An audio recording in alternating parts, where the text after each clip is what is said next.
Showdown with Saddam, the deadline for war. Commando missions set up inside Iraq as huge force prepares to invade on a moment's notice.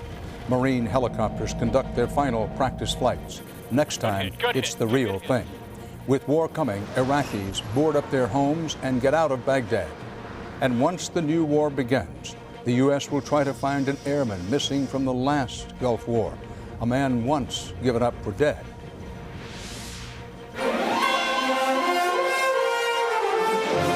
This is the CBS Evening News with Dan Rather reporting from CBS News headquarters in New York. Good evening. He said he wouldn't. There's no indication he did. No indication Saddam Hussein left Iraq tonight, the deadline for avoiding a U.S. invasion. An invasion that could come as soon as tonight, in a matter of hours or in a few days. As the 8 p.m. deadline approached, President Bush met with his war council and notified Congress of his intention to attack Iraq. The White House said Americans should prepare for what's hoped to be a short conflict, but also should be prepared for loss of life. U.S. warplanes shot at artillery and dropped warning leaflets on Iraq as U.S. troops moved to forward positions. A contingent of CBS News correspondents is also in position to bring you this critically important story. We begin tonight with the latest on the war plan, and we get that from David Martin at the Pentagon. David? Dan, as the hours tick down toward the start of the war, the U.S. is sending increasing numbers of special operations teams into Iraq to pave the way for the invasion. War is imminent, and everybody knows it. The soldiers and Marines moving to their attack points in northern Kuwait. The air crews who today attacked Iraqi missile and artillery batteries that threaten American troops now that they have moved so close to the border. And the sailors aboard the carrier Lincoln who listened to a pep talk from the commander of naval forces. I think it very likely that within a couple of days, jets are going to be going off the front end of Abraham Lincoln. Today, the U.S. dropped a record 2 million leaflets over southern Iraq, warning Iraqi soldiers to lay down their arms and go home. 17 Iraqis walked across the border into Kuwait and surrendered, the first in what is expected to be a flood tide of Iraqi soldiers who come out with their hands up once the shooting starts. 1, 2, 3. The air campaign has been designed to convince the Iraqis they don't stand a chance. The effects that we are trying to create is to make it so apparent and so overwhelming at the very outset of potential military operations that the adversary quickly realizes that there is no real alternative here other than to fight and die or to give up. The Air Force has already showcased the 21,000-pound so-called mother of all bombs, and today the Pentagon talked about another weapon that will be used for the first time. This one able to destroy multiple tanks at the same time. The military also made clear that in this war, American planes will have a much easier time dominating the skies because after 12 years of knocking out missile sites in the no-fly zones, there aren't many air defenses left. It is a significantly less hostile place than it was in northern and southern Iraq on the opening night of the Gulf War. A row of what appears to be American Special Operations helicopters was spotted sitting across the border in Jordan. But they won't be sitting there much longer. Weather could cause a delay or the Iraqis could start shooting first, but if everything remains on schedule, we are now 24 to 48 hours away from the start of the final battle with Saddam Hussein. Dan? David Martin reporting live from the Pentagon. Now let's touch base with CBS News correspondents who are with U.S. forces just south of the Iraq-Kuwait border.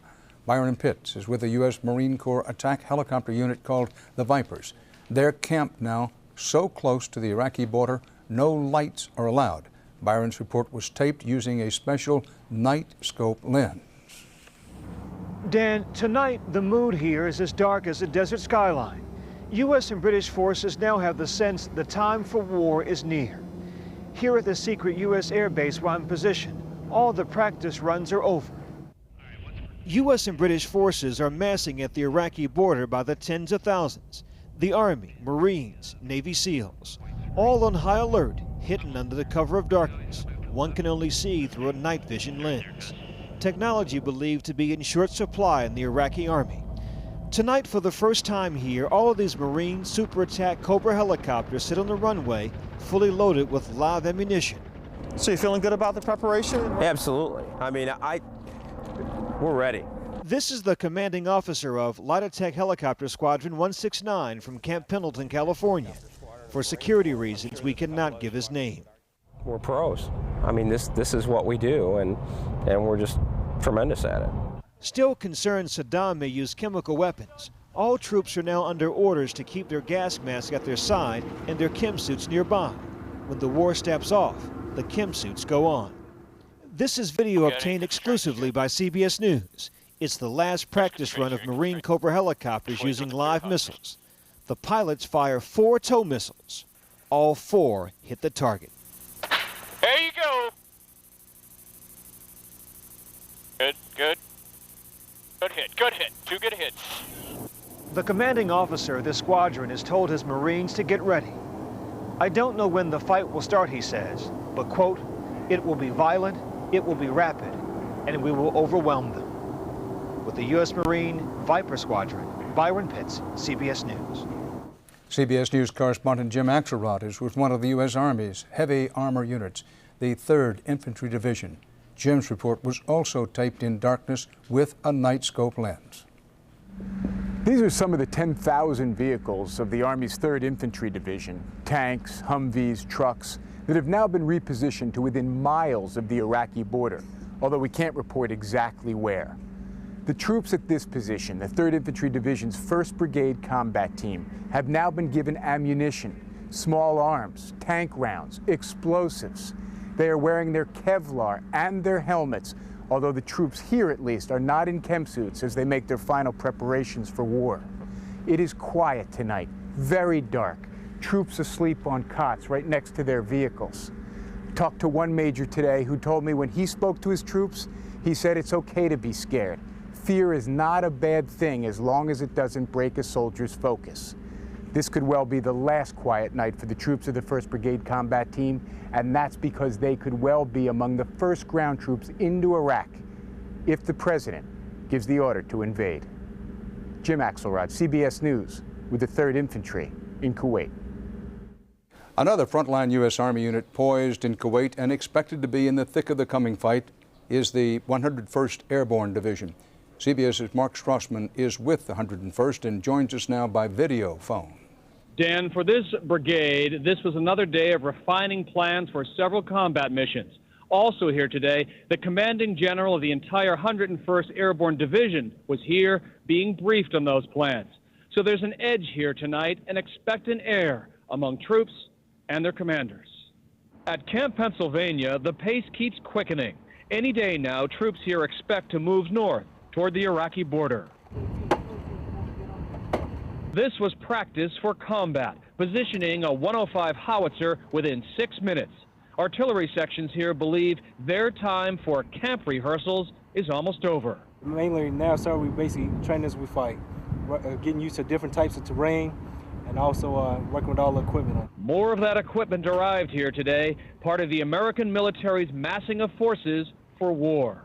For the U.S. military, one of the big worries all along has been that the Iraqis would set fire to their oil fields. Tonight, commanders here shared this intelligence. In the last week, civilian technicians were spotted in the Ramallah oil fields of southern Iraq. It's believed they were setting explosives. Dan? Mark, what kind of targets will the 101st be after? Dan, this is a rapid air assault force. They could pretty much strike anywhere at any time. An important bridge, a suspected chemical weapons site, even strategic points inside Baghdad.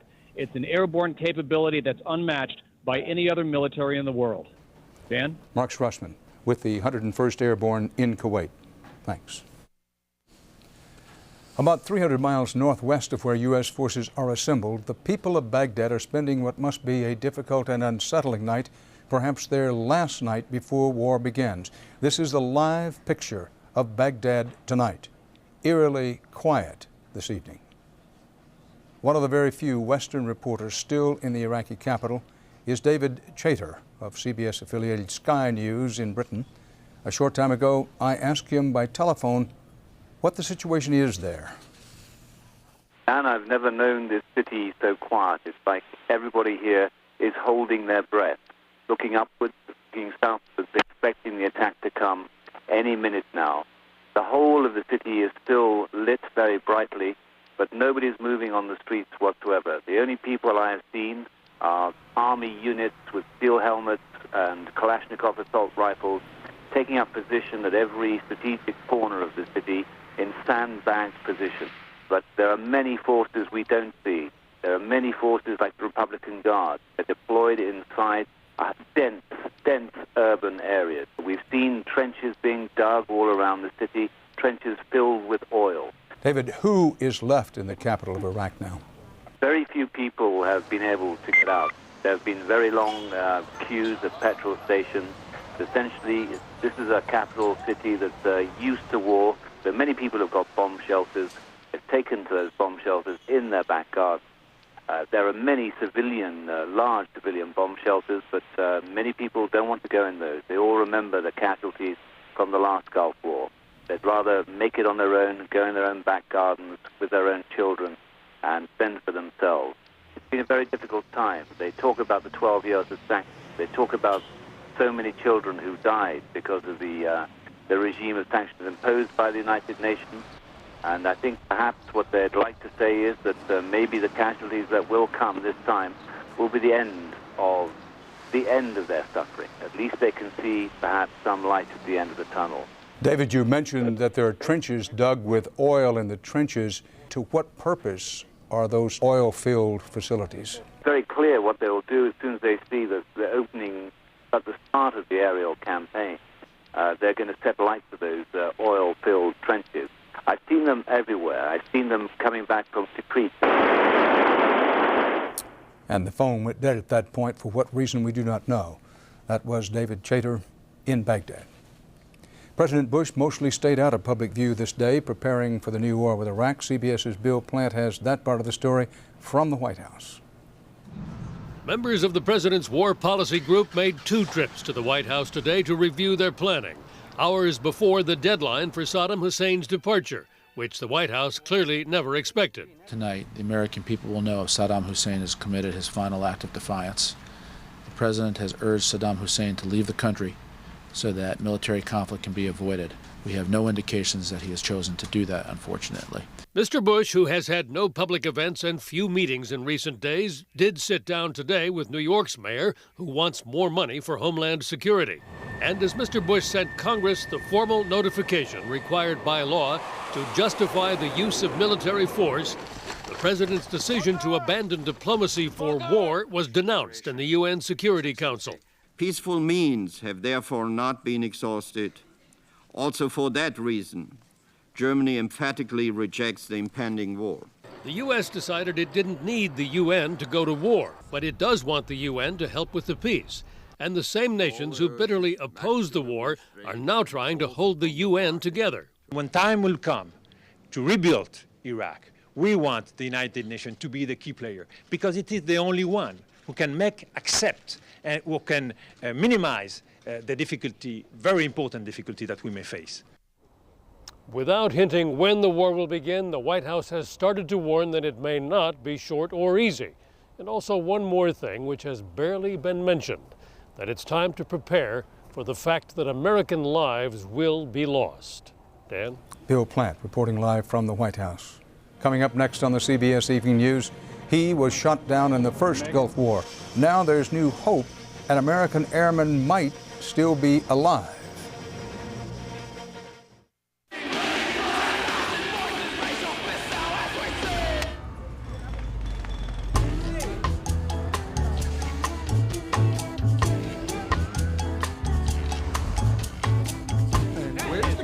Looking for parental controls that work harder? Introducing MSN 8. It's our best version of MSN yet with tough new parental controls. Switching is easy, and if you call now, you get 2 months free when you sign up. Find out why it's better with the Butterfly. Call 877-YES-MSN8 today. Need an extra outlet? Only Glade Plug-in Scented Oil has an extra outlet built right in, so it won't block yours. Plug it in, plug it in.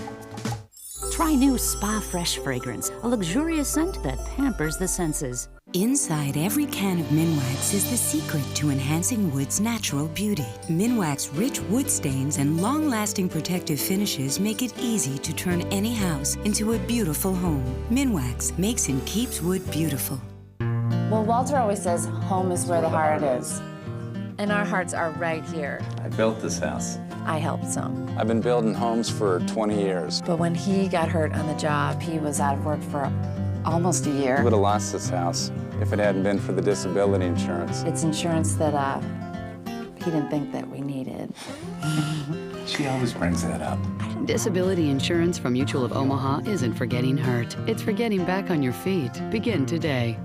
In my 30s, I tried many things for my headaches. Then I turned to Bayer aspirin and the pain went away. In my 40s, I started getting bad back pain and Bayer came through again. Now I have arthritis in my knees and I still depend on Bayer. Bayer goes to work right at the site of pain and inflammation. Nothing's proven to work better. For relief I can always count on, there's still no better choice than Bayer. And aspirin is the only pain reliever that can help save your life. Bayer. Take it for pain, take it for life.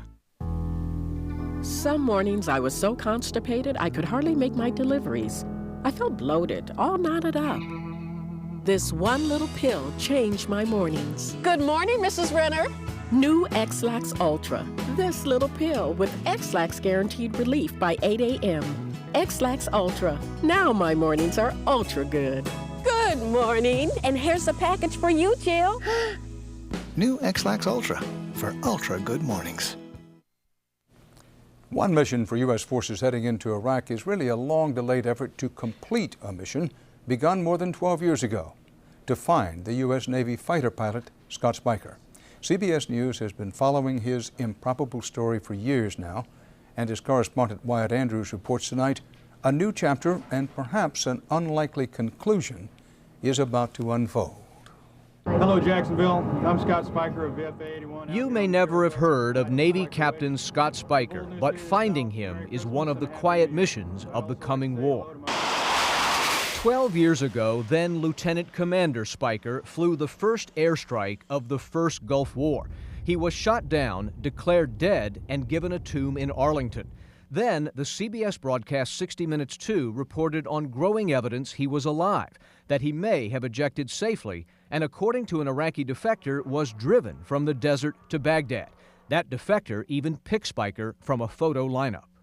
So the Pentagon changed Spiker's status. He's now thought to be a POW, the only American prisoner from the '91 war. We are pursuing it as if Captain Scott Spiker is alive and being held by the Iraqis. I believe he's alive. Today, Senator Bill Nelson of the Senate Armed Services Committee told CBS News the military has fresh information on Spiker it hopes but does not know is accurate, and that U.S. forces will attempt to find him. I believe that our commanders have as one of the top of their priority items to go and look for Scott Spiker. A rescue mission. Clearly on their list of things to do is going to be to look for Scott. In Jacksonville, Spiker's hometown, the search is personal. John Kern, a former shipmate of Spiker's, is now a middle school teacher. His class of 6th graders has written letters demanding Spiker's return. I had one student actually write the Iraqi embassy. They want Scott Spiker's release. They want to see him come home. To the military, this is also personal. There's a man out there left behind. Scott Spiker flew the first mission of the first Gulf War. Saving his life is the unpaid debt of this one. Wyatt Andrews, CBS News, Washington. The U.S. military in South Korea today ordered extra security for American troops there, including a new curfew starting tomorrow. All 37,000 U.S. soldiers in South Korea must be off the streets by 7:30 p.m. to protect them from what the military calls, quote, anybody that might want to use the world situation to their benefit, unquote. Next here on the CBS Evening News, Olympic athletes and the savagery of Saddam's son. You will see how far the Husseins will go to get their way.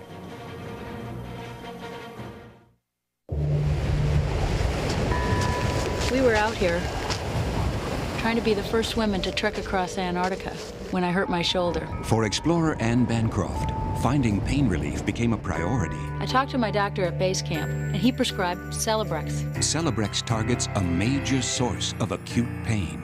Celebrex helps provide strong pain relief. Ask your doctor about Celebrex. Check with your doctor before resuming activities. People with aspirin-sensitive asthma or allergic reactions due to aspirin or other arthritis medicines, or certain drugs called sulfonamides, should not take Celebrex. In rare cases, serious stomach problems such as bleeding can occur without warning. Tell your doctor if you have kidney or liver problems. Who'd have thought something this small would turn out to be one of my most important pieces of equipment? Celebrate, celebrate. If you're experiencing acute pain, ask your doctor about Celebrex or call 1-888-CELEBREX. Yo, yes, you're excited. I know what you're thinking. You're thinking Beneful. You've never seen anything like it before. It has wholesome grains, real beef, even carrots and peas. So there's carbohydrates for energy and protein for those serious muscles. And you even get some vegetables. So happy. You love it so much you only think you're getting spoiled. Yes, you do. But it's good for you, too. Healthful, flavorful, Beneful. Beneful brand by Purina. And now by the authority vested So young, naive. I bet they don't have a clue. Or that insurance. What insurance? The one that pays you cash if you're sick and can't work. What one's that? The name is...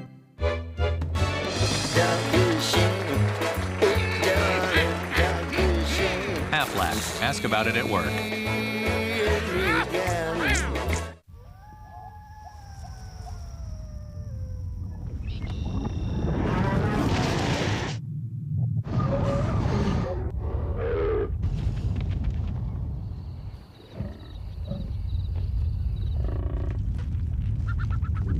Powerful new Silverado is here. Still available with the 340-horse Vortec V8.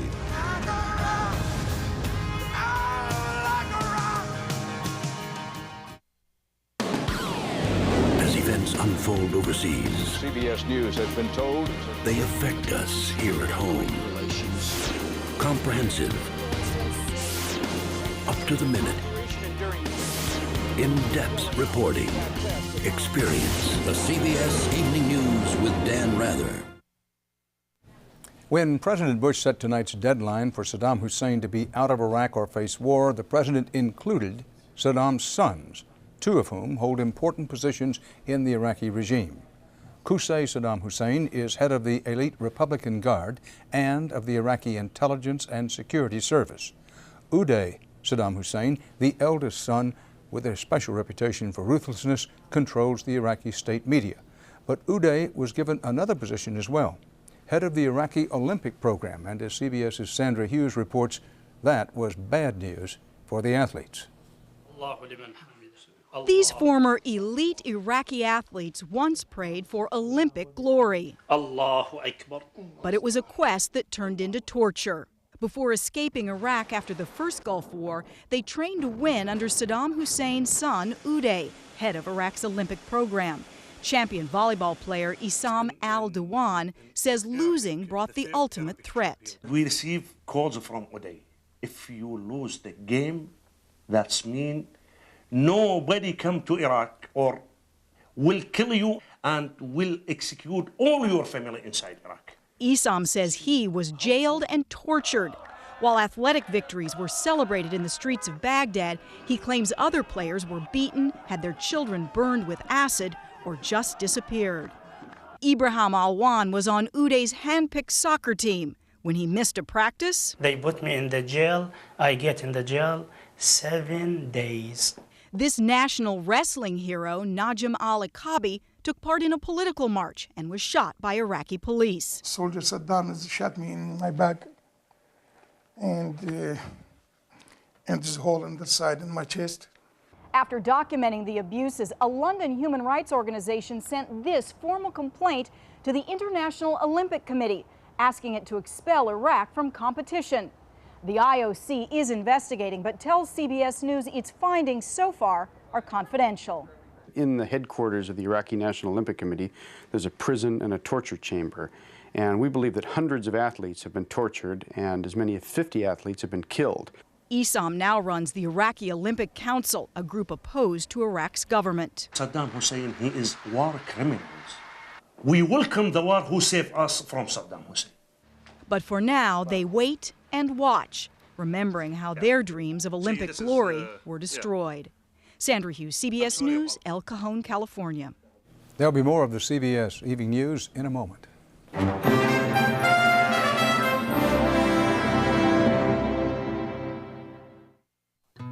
When Ann and Mike began looking for their dream home, someone else was there to help make it a reality. While Ann took virtual tours on Realtor.com, someone was there to check comparable listings. While Mike was searching for their homeowner's policy, someone was there to preview houses as they came on the market. And when Ann and Mike found their dream, someone else was there to make sure it didn't slip away. Work with someone who'll work with you. We're realtors. Real estate is our life. The Strauss Potting Shed, where good hands go to get dirty. Check this out. When these marigolds were potted, they were the same size. Did this one get more sun? More water? No. The difference? This. Miracle Grow potting mix. Premium organic materials plus just the right amount of Miracle Grow plant food mixed in. Miracle Grow potting mix is so much richer than ordinary potting soil. Plants grow twice as big. Have you used Miracle Grow lately? Don't we need broccoli? I think I need a haircut. Kids who can't wait to go on everyday errands? How are we on gas? Here's why. Bank One introduces Disney's Visa credit card. The new way to turn your everyday spending into magical Disney rewards. Disney's new Visa card. You don't know what I had to do to get here. Only from Bank One.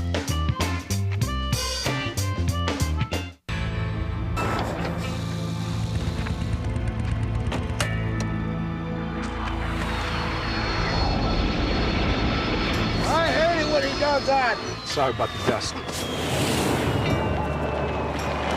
Come on, guys, let's go. The powerful new Chevy Trailblazer EXT. Room for 7. Room for everything. I left the bagels in the jet.